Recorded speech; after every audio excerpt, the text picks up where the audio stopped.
I'm Suresh गोटे story मो घर फैमिली स्टोरी जिते मु छोट थी मो घर माटी घर थिला से समय कथा बहुत मन पड़े। एमिति समय थिला जितला में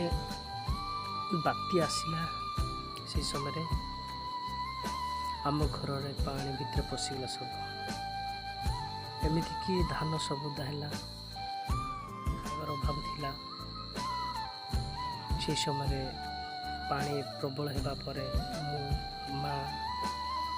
मु पचारि माँ आम घर पानी केमती पशुची अलग मान घर कहीं पशुना ताहा कहला परे माँ कहला जे आमर माटी घर कौन करिया बात्या हैला पानी पशुची तो बापा तो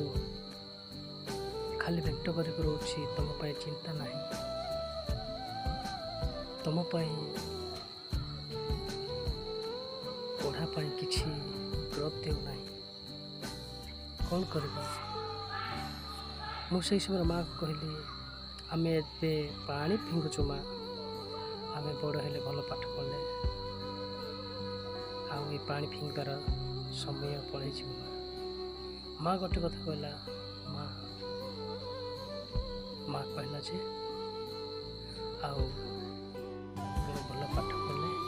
ये पानी फिंगार सब किसी बंद हो तेणुक भल पाठ पढ़ चल पानी फिंगा बोले कहला। तापर से पानी फिंगा सरा सरला बापा पहुँचले किसी कौन मारी से मीट आम खाई से राति रहिलु से राति से ठंडा